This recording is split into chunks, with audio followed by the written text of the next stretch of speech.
맥도날드 목사님은 그의 제 인생의 궤도를 수정할 때에서 아브라함을 가리켜 순종의 사람이라고 불렀습니다.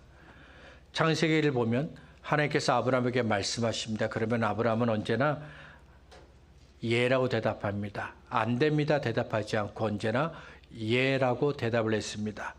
그래서 아브라함을 순종의 사람이라고 부른 겁니다. 순종의 사람이 되기 위해서 아브라함은 하나님의 말씀에 귀를 기울이고 듣는 경청하는 법을 배워야 했습니다. 하나님의 말씀을 잘 듣기 위해서 아브라함은 하나님께 집중했습니다. 그리고 마침내 순종의 사람이 되었습니다. 여기까지 말한 후 고든 맥도날드 목사님은 이 방법은 아브라함에게만 해당되는 방법이라고 이야기했습니다. 모든 사람에게 해당되는 방법이 아니라는 겁니다. 바울을 예로 들었습니다. 바울이 사울이라고 불려졌을 때 사울은 예수님을 믿는 제자들을 잡기 위해 다메섹으로 갔습니다.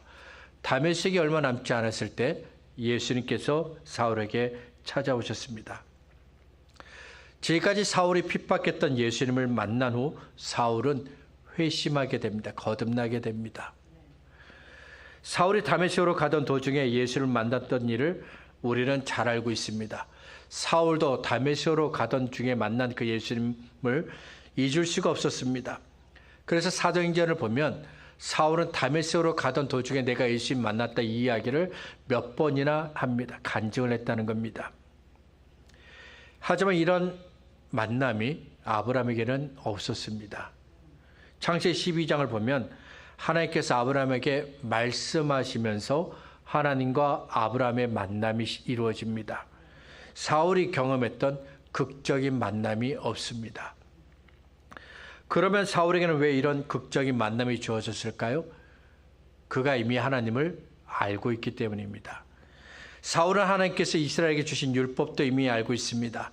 바리새인이었기 때문에 그는 하나님도 알고 있고 율법에 대해서도 잘 알고 있었습니다. 하지만 십자가에 달려 죽으신 예수님이 하나님의 아들이시라는 건 몰랐습니다. 우리를 구원하시기 위해 오신 메시아라는 사실은 몰랐습니다.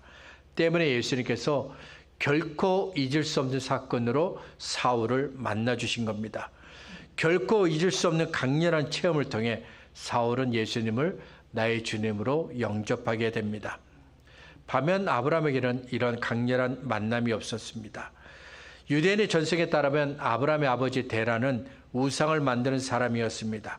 자기 손으로 신을 만들고 파는 사람이었는데 아브라함도 예외는 아닙니다. 아브라함 역시 그 당시 사람들처럼 많은 신이 있다고 생각을 했습니다. 이런 아브라함이었기 때문에 하나님께서 사울과 같은 방법을 사용하지 않은 겁니다. 아브라함이 순종하는 사람이 되기 위해 필요한 건 결코 잊을 수 없는 사건이 아닙니다. 아무도 경험하지 못했던 기적도 아닙니다. 아브라함이 순종하는 사람이 되기 위해 필요한 건 하나님의 말씀에 집중하는 겁니다. 말씀하신 하나님께 집중하는 겁니다. 그리고 하나님께서 말씀하시는 대로 순종하는 겁니다. 이런 훈련을 통해 아브라함은 마침내 하나님의 말씀에 순종하는 사람이 되었습니다. 아브라함에게 주어졌던 이 훈련이 예수님의 제자들에게도 필요했습니다. 제자들도 예수님의 말씀에 귀를 기울이고 듣는 경청하는 훈련이 필요했습니다. 예수님께 집중하는 훈련이 필요하다는 겁니다. 읽지는 않았지만 누가복음 9장 28절은 예수님께서 베드로와 요한과 야고보만 데리고 따로 기도하기 위해서 산 위로 올라가셨다 말씀합니다. 예수님께서 기도하실 때 기도하시던 예수님의 모습이 변했습니다. 기도하실 때 용모가 변화되고 그것이 휘어져 광채가 나더라. 그리고 모세와 엘리야가 나타나 예수님과 함께 대화를 나눴습니다. 문득 두 사람이 예수와 함께 말하니 이는 모세와 엘리야라. 영광 중에 나타나서 장차 예수께서 예루살렘에서 별세하실 것을 말할세. 잠시 후 잠에서 깬 야고보와 베드로와 요한이 예수님의 영광을 보았습니다. 그리고 모세와 엘리야가 예수님과 대화 나눈 것을 보았습니다. 그래서 베드로와 요한과 야고보는 우리가 여기 있는 것이 좋다고 말하고 예수님과 모세와 엘리야를 위해서 초막 셋, 텐트 3개를 짓겠다라고 말합니다. 누가복음 9장 33절은 베드로와 요한과 야고보는 자기들이 무슨 말하는지 전혀 몰랐다고 말씀합니다. 눈앞에 펼쳐진 놀라운 장면에 그들이 압도되었기 때문입니다. 훗날 베드로는 산 위에서 경험했던 일을 베드로후서 1장 16절부터 18절에 기록해 두었습니다. 우리 주 예수 그리스도의 능력과 강림하심을 너희에게 알게 한 것이 교묘히 만든 이야기를 따른 것이 아니요 우리는 그의 크신 위엄을 친히 본 자라. 지극히 큰 영광 중에서 이러한 소리가 그에게 나기를 이는 내 사랑하는 아들이요 내 기뻐하는 자라 하실 때에 그가 하나님 아버지께 존귀와 영광을 받으셨느니라. 이 소리는 우리가 그와 함께 거룩한 산에 있을 때에 하늘로부터 난 것을 들은 것이라. 바울이 다메섹으로 가던 도중에 만난 그 예수님을 그 일을 결코 잊을 수 없었던 것처럼 베드로도 산 위에서 경험했던 것을 결코 잊을 수 없었습니다. 그러면 산 아래에서는 무슨 일이 벌어지고 있었을까요? 산 위에서는 시간이 지나도 잊을 수 없는 놀라운 일이 일어나고 있었는데 산 아래에서는 무슨 일이 있었을까요? 산 아래에서는 제자들이 망신을 당하고 있었습니다. 예수님께서 기도하시기 위해 산 위에 올라가셨을 때 어떤 사람이 예수님의 제자들에게 내 아들을 고쳐달라고 왔습니다. 귀신의 아들을 잡고 있습니다. 그래서 갑자기 큰 소리를 내거나 격려를 일으키기도 하고 입에서 거품을 내기도 했습니다. 마가복음 9장에서는 귀신의 아들을 불석으로도 데리고 갔고 때로는 물속으로도 끌고 갔다 말씀합니다. 죽이겠다는 것이죠. 이런 아들을 보는 아버지의 심정은 고통은 말로 설명하기가 어렵습니다. 그냥 고통스럽다, 처참하다 이런 말로는 그 아버지의 그 심정을 귀신에게 잡힌 아들을 보는 아버지의 마음을 설명할 수가 없습니다. 그래서 아들을 잡고 있는 귀신을 쫓아내기 위해서 이 아버지가 예수님의 제자들에게 온 겁니다. 그런데 제자들이 아들을 잡고 있는 귀신을 쫓아내질 못합니다. 기도하기 위해서 산 위에 올라가셨던 예수께서 산 아래로 다시 내려오셨습니다. 아들을 데리고 온 아버지는 예수님께 아들을 잡고 있는 그 귀신을 내달라고 요청을 합니다. 제자들은 못했으니 예수님께서 아들을 잡고 있는 귀신을 내쫓아 달라고 요청한 겁니다. 귀신의 손에서 아들을 구원해 달라고 요청한 겁니다. 40절입니다. 당신의 제자들에게 내쫓아 주기를 구하였으나 그들이 능히 못하더이다. 예수님께서 어떻게 하셨을까요? 제자들을 책망하셨습니다. 혼내셨습니다. 41절입니다. 예수께서 대답하여 이르시되 믿음이 없고 배역한 세대여 내가 얼마나 너희와 함께 있으며 너에게 참으리요 내 아들을 이리로 데리고 오라 하시니.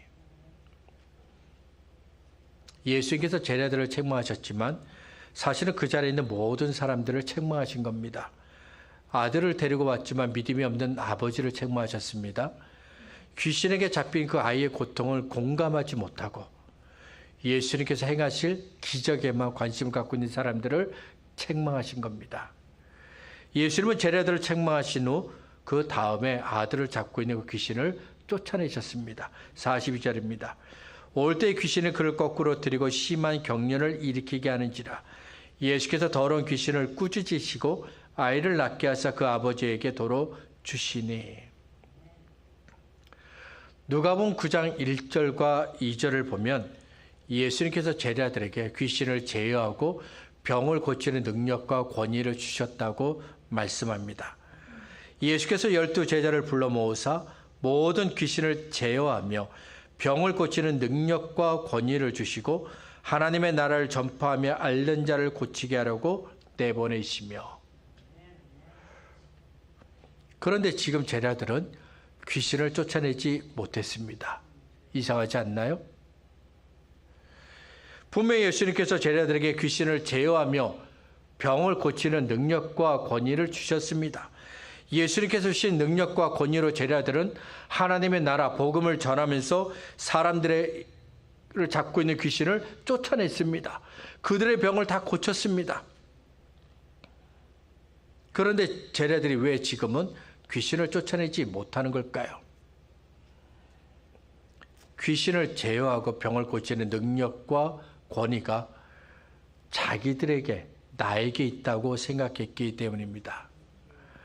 다시 누가복음 9장 1절과 2절로 돌아가 보면 예수님께서 제자들에게 귀신을 제어하고 병을 고치는 능력과 권위를 주셨습니다. 사람들에게 하나님의 나라를 전파하라며 귀신을 제어하고 병을 고치는 능력과 권위를 주셨습니다.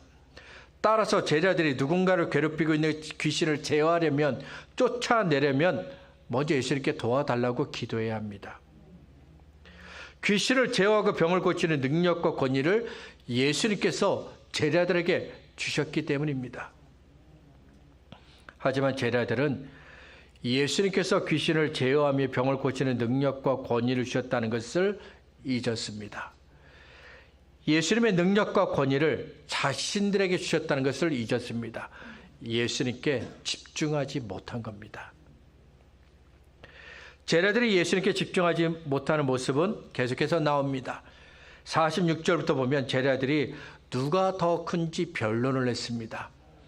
그러니까 누가 더 잘났는지, 누가 더 예수님께서 사랑하는 제자인지, 누가 더 예수님과 가까운지, 이런 것을 가지고 제자들끼리 변론을 했다는 겁니다. 우리 성경에서는 변론이라 말했지만 실상은 논쟁을 했다는 거예요. 그러니까 제자들이 누가 더 큰가, 이 주제를 매우 심각하게 여겼다는 겁니다. 마가복음 9장을 보면 이 일은 가버나움으로 가던 도중에 있었던 일입니다. 가버나움에 도착한 후 예수님께서 제자들에게 너희가 왜 논쟁을 했는지, 변론을 했는지 물으셨습니다. 그런데 제자들이 아무 말도 하지 않습니다. 제자들은 아무 말도 하지 않았지만 예수님은 제자들이 왜 변론하고 왜 논쟁을 했는지 이미 알고 계셨습니다. 47절과 48절입니다. 예수께서 그 마음이 변론하는 것을 아시고 어린아이 하나를 데려다가 자기 곁에 세우시고 그들에게 이르시되 누구든지 내 이름으로 이런 어린아이를 영접하면 곧 나를 영접함이요 또 누구든지 나를 영접하면 곧 나를 보내신 이를 영접함이라. 너희 모든 사람 중에 가장 작은 그가 큰 자니라. 누가복음 9장에는 없지만 마가복음에는 예수님께서 이 말씀을 하시기 전에 먼저 하신 말씀이 있습니다. 마가복음 9장 35절입니다. 예수께서 앉으사 12제자를 불러서 이르시되 누구든지 첫째가 되고자 하면 무사람의 끝이 되며 무사람을 섬기는 자가 되어야 하리라.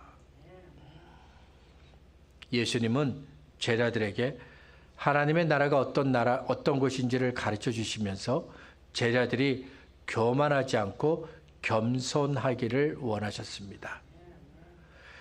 예수님께서 우리를 구원하시기 위해 하나님의 영광을 버리시고 낮아지셨던 것처럼 제자들도 예수님의 마음을 담길 원하셨습니다. 그래서 제자들에게 하나님께서 교만한 사람을 어떻게 하시는지 말씀하신 겁니다. 하지만 예수님의 책망을 제자들은 귀담아 듣지 않습니다. 예수님께서 책망하셨지만 제자들은 계속해서 서로 누가 더 큰지 논쟁을 합니다. 더욱이 예수님께서 십자가에 달려 죽으시기 위해 예루살렘으로 가고 있는 도중에도 그들은 누가 더 큰지 서로 논쟁을 했습니다. 사람들은 예수님께서 하신 말씀을 듣고 구원을 받았습니다. 심령이 가난한 사람에게 주시는 하나님의 평강을 경험했습니다. 하나님의 구원을 기다리며 애통하는 자에게 주시는 하나님의 위로를 경험했습니다. 그렇지만 예수님의 곁에 있는 제자들에게는 아무 일도 일어나지 않았습니다. 왜냐하면 제자들이 예수님께 집중하지 못하고 있기 때문입니다. 예수님 곁에 있었지만 제자들은 도무지 예수님께 집중하지 못했습니다. 예수님께 집중하지 못하는 모습은 귀신에 잡힌 아들을 데리고 온 아버지에게도 있습니다. 40절은 아들을 데리고 온 아버지가 예수님께 한 말을 이렇게 적었습니다. 당신의 제자들에게 내쫓아 주기를 구하였으나 그들이 능히 못하더이다. 그런데 마가복음 9장을 보면 아들을 데리고 온 아버지가 예수님께 했던 말이 더 있습니다. 마가복음 9장 21절과 22절입니다. 예수께서 그 아버지에게 물으시되 언제부터 이렇게 되었느냐 하시니 이르되 어릴 때부터니이다. 귀신이 그를 죽이려고 불과 물에 자주 던졌나이다. 그러나 무엇을 하실 수 있거든 우리를 불쌍히 여기사 도와주옵소서. 아들을 데리고 온 아버지는 예수님께 무엇을 할 수 있거든 우리를 불쌍히 여겨서 좀 도와달라 이렇게 말했습니다. 이 말을 들으신 예수님은 믿지 못한다며 그를 책망하셨습니다. 예수께서 이르시되 할 수 있거든이 무슨 말이냐? 믿는 자에게는 능히 하지 못할 일이 없느니라 하시니.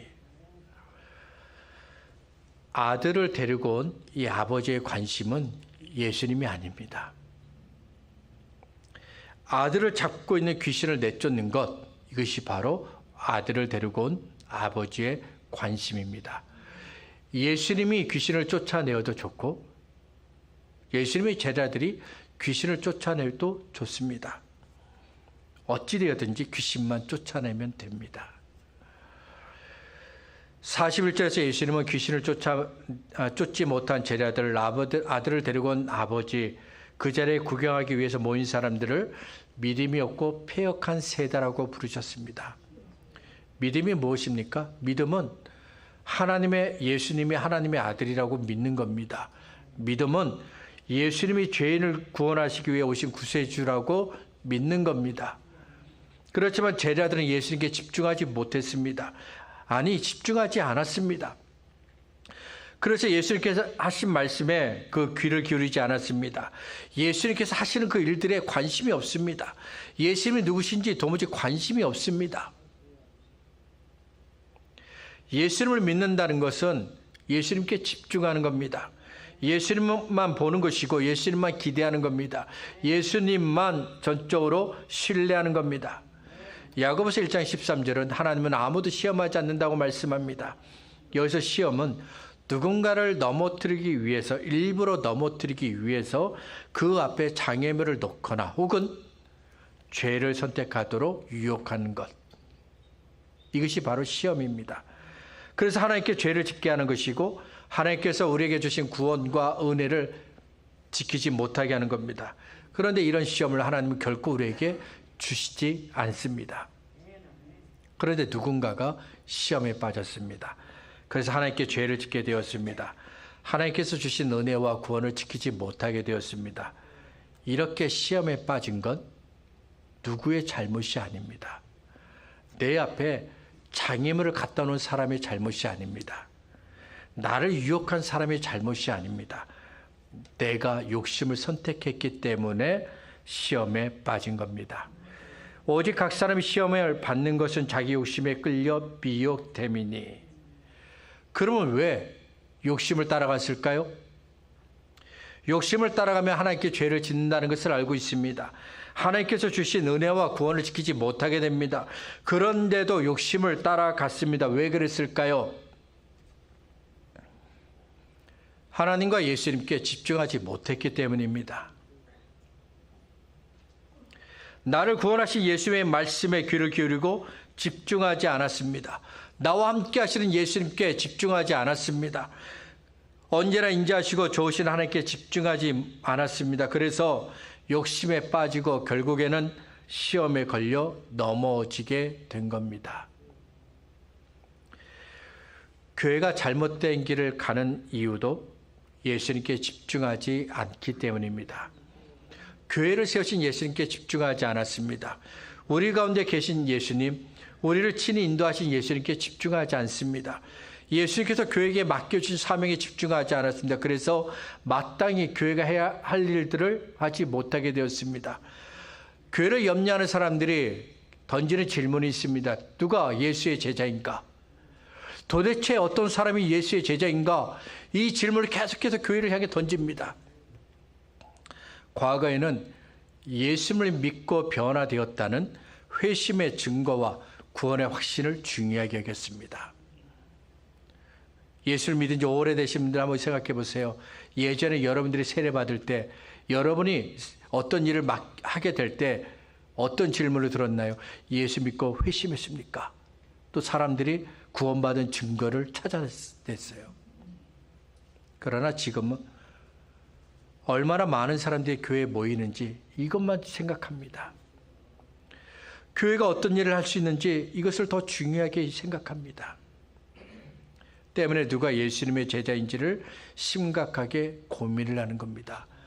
그리고 어떻게 하면 우리가 예수님의 제자가 될 수 있는지 고민하는 겁니다.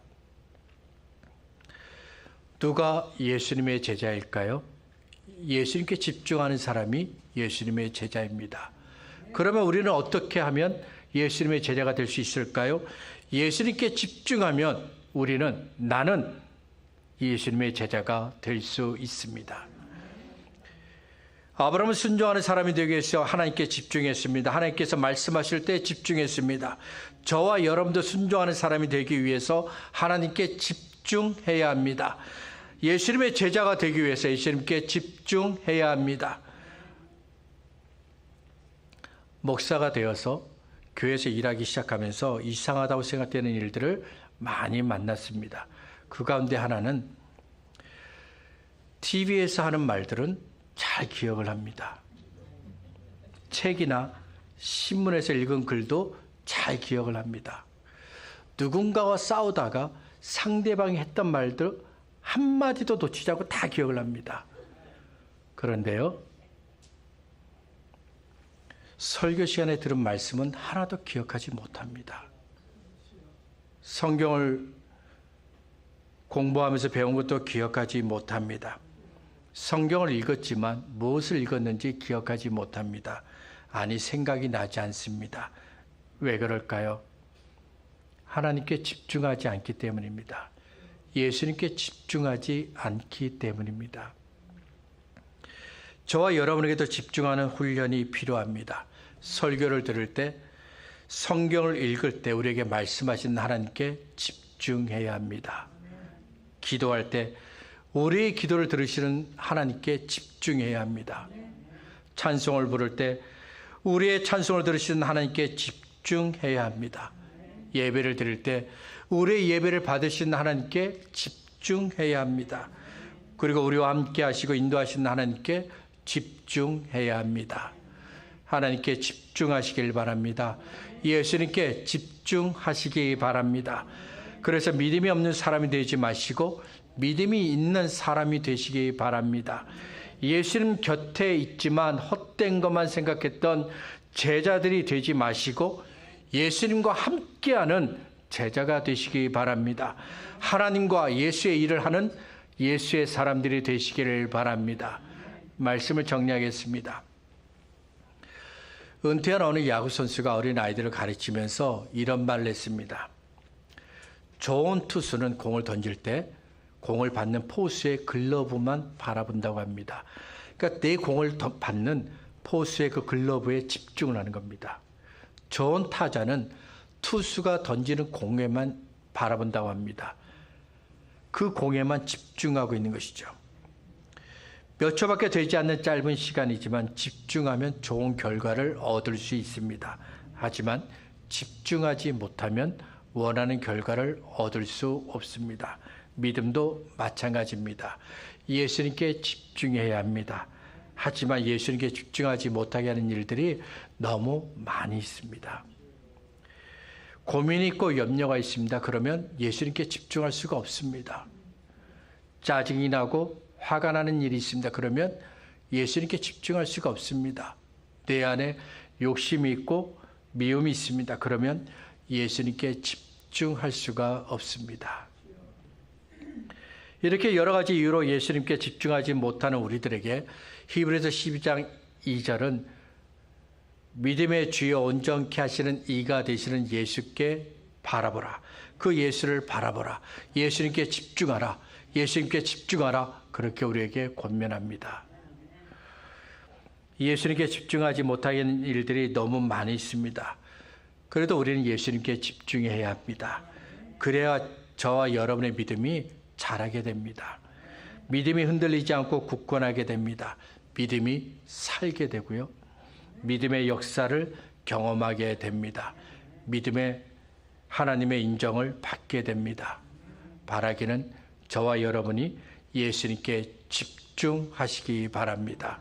눈을 들어 예수님께 집중하고 마음을 다해 예수님께 집중하는 그 모습이 저와 여러분들에게 있기를 바랍니다.